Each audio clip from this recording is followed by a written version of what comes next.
Hey guys, I hope you're doing well today. I am doing an updated current favorites video. It's been a few months since I last did one, and I did my end of the year favorites, so you can check that out. That was a few months ago. I did it around Christmas time, but I like to do these current favorites videos every couple months to let you guys know what I've been using, and then some of them are repeats. For this video, I tried to have more newer stuff that you haven't seen on my channel recently, and some of them will probably be repeats, but I thought it'd be fun to share my recent current favorites with you. So first I want to start off with my base products. So I picked up the Faced Major Hangover Rx, and it says it's so big. So this is their jumbo Hangover Rx primer size. I have absolutely been loving this primer, and I got it on sale too. I picked it up from Marshall's for around $13. And this gigantic primer, I think it retails for around $50. I got it off a recommendation off of Smoky Glow. She mentioned that she found this at Marshall's for such a good deal. My skin's been pretty dry lately because of the weather, and thankfully we're moving into spring weather, so it's kind of getting a little bit less dry. But this is more of a lotiony consistency, and it says this is a replenishing face primer with coconut water, probiotic-based ingredients, and skin revivers. I love any kind of hydrating primer or foundation product, so it looks like this. Looks a little questionable, but then you blend it into the skin, and it does dry clear. And it just gives such a nice, healthy glow and hydrated appearance to your skin. I've been loving this primer, and it's been doing wonders for my dry skin, especially coming out of winter. I do have a few CoverGirl products in this video. I did get 2 of them sent to me from Influencer, and then this one I bought myself. So this is the Covergirl True Blend Undercover Concealer, and this is in the shade Light Nude. I've been loving this concealer. It is pretty hydrating in my opinion, and I do like the giant applicator it has. Don't know if it's quite as big as the Tarte Shape Tape one. I would say this is more of a medium coverage concealer. It's not the most full coverage. I'll have to cover up my pimples probably twice. I'll cover it once, and then if it is enough coverage, I'll leave it. But if I think that it's showing through, then I will cover it a little bit more. So it's not the best at covering pimples, but I think it covers redness, and it applies underneath my eyes really well. It doesn't give me any creases underneath my eyes, and it's just been a nice concealer. I bought it on a whim. I didn't really hear anyone talking about this, and I'm glad I tried it because I've been really enjoying it. I also bought these 2 products on a whim, and I think I mentioned these in my last haul video. Unfortunately, one of them broke, and I ran out of rubbing alcohol, and we all know right now that that is a product that's very hard to find in stores, so I haven't been able to repress it. These are the In Studio highlighters, and this is Walmart's brand. These should be cruelty free from when I checked, but these are a very affordable brand from Walmart. These are 97 cents each, and they're beautiful highlighters. So this one is in the shade Rose Glow. And this is similar-ish to Wet n Wild's Blossom Glow. And let me open it so you can see. It looks more peachy, but it does give a nice pink duochrome on your cheeks. It looks really pretty. I have to be careful with this one and use a certain brush with it, because sometimes it can look a little bit dark. And then this one I have been absolutely loving, and of course it's broken, but this is the one I've been using the most, and this one is in Champagne Glow. And this one looks very similar to me to Champagne Pop from Becca.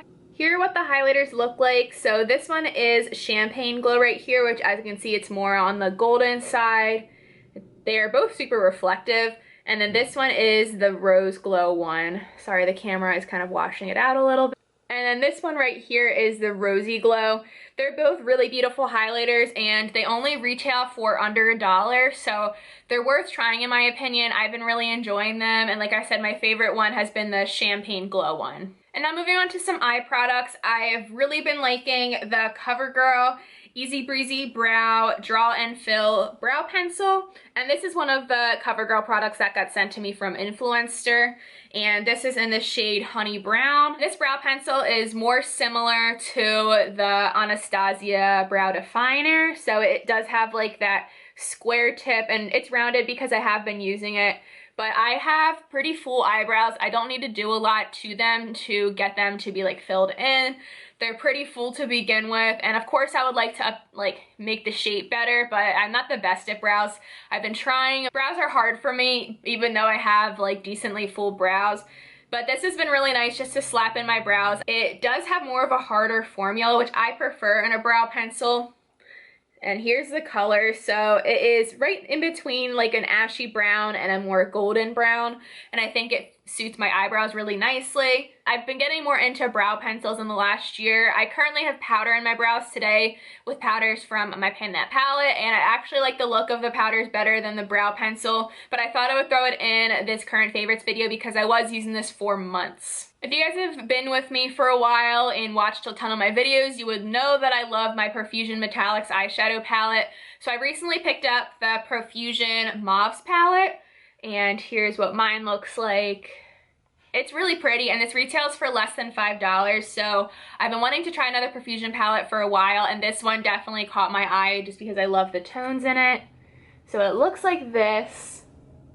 And I think it's a nice variety of mattes and metallic shades. This shade I don't love that much. This is Lovesick, which is like a matte with glitter. And it just doesn't blend the best on me, but I've only tried it, I think, maybe 2 times. But the mattes themselves blend really well. I really enjoy the shimmers in here. In my opinion, they're not quite as good as the ones in the metallics palette, but they're also not as chunky, which I do appreciate. My favorite eyeshadow in this palette is Ooh La La, which is this shimmer, and it does have like some really fun glitter particles to it.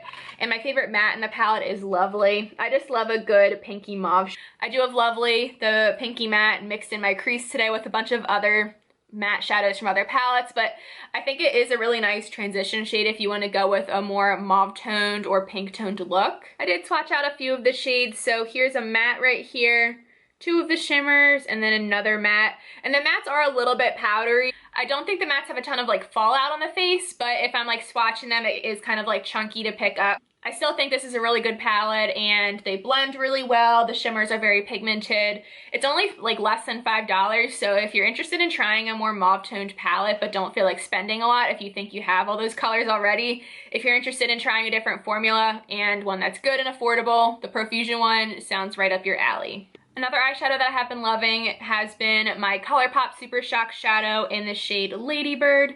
This is a very metallic and sparkly champagne shade, and this is their Ultra Glitter formula, but look how pretty that is, and it's so metallic. I have been loving this. I've tried it as a highlight, and it does look okay. It does have like glitter chunks in it, so if you want like a very intense highlight, you could try it. But I've also used it on my inner corner, probably have used it that way the most, or also as like an eyeshadow topper, or as an eyeshadow by itself. As you can see, it's very reflective, super pigmented. I don't know if my camera will pick up the glitter specks on it, but it is gorgeous. I love this eyeshadow so much, and I know Colourpop has had like delays in shipping because I think their warehouses and manufacturing plants are closed. So if you want to find this, you can still get it at Ulta. That's where I picked mine up. And lastly, I have a few lip products. So I have another Covergirl item. This is also one that was sent to me from Influencer. This is the Exhibitionist Lip Gloss, and this is more of a sheer lip gloss. It looks like this, but it's really pretty and comfortable on the lips. I'm not able to find the shade name on here. I've been trying to find it, but I just haven't been able to like find the name on the packaging. But here's a swatch of it. As you can see, it's very sheer. Let me apply a little bit on. It's not super glossy, but it is super comfortable on the lips, and it does provide a little bit of shimmer. I really like it. It smells very lightly of vanilla. I'm getting more into lip gloss in the last year or so, and my favorite is the Fenty one, but if I want something a little bit lighter on the lips, as in like lighter in texture, I like to go with this one. It's so comfortable. It feels like a lip balm on the lips. I've also been really enjoying my Undone Beauty Light On Lip. And this is basically a tinted lip balm, but it does have a little bit more pigment than a tinted lip balm. So it's like a lipstick lip balm hybrid. It looks like this. This is in the shade Gosh Garnet, and it's very moisturizing and it's more sheer. And that's all I have left. So I've been using the crap out of this lipstick since I got it. It actually looks very similar in color to the lip gloss. It really just looks like my lips, but with a little bit more color to it. It's super pretty. I definitely want to look into buying more of these, but the only thing I don't like about it, which I mentioned in my products I love but with packaging that I hate video, the packaging sucks on here. It's very cheap plastic, which I think these only retail for $8, so they're very affordable, so I guess like the packaging isn't like a huge deal breaker. I love the product so much that I just deal with it because it just looks really pretty, and it's a very easy color to wear on my lips. And this is the lipstick that I was wearing underneath of the lip gloss that I just applied. This is the Morphe Cream Lipstick, and this is in the shade Forevs, and this packaging is really cute. This is a very comfortable lipstick, and I got this when I was shopping with Lisa, so it does have like a nice memory there for me. Oh my god, these colors are like all the same. I love like a slightly neutral brown tone nude. So that is what Forevs looks like, and it is a very pretty color. This formula is very moisturizing too. I love this lipstick, and I definitely want to look into getting more of the Morphe lipsticks just because I love the formula so much. So that's it for my current favorites from the last few months. I will probably have another one of these, I'm guessing, in around 2 to 3 months. I want to try to keep up with them this year, but I also haven't been buying a ton of makeup just because of what's going on in the world right now. I might make an Ulta order soon because I want to try some new foundations, but we'll see. I haven't bit the bullet yet and bought them or made the order. But anyway, thank you guys so much for watching. Please subscribe if you haven't already. I also have a horse channel if you want to check it out. It is called C&K Equestrian. I'll have it linked down below. Hope you guys have an amazing day, and I will see you guys in my next video. Talk to you later. Bye.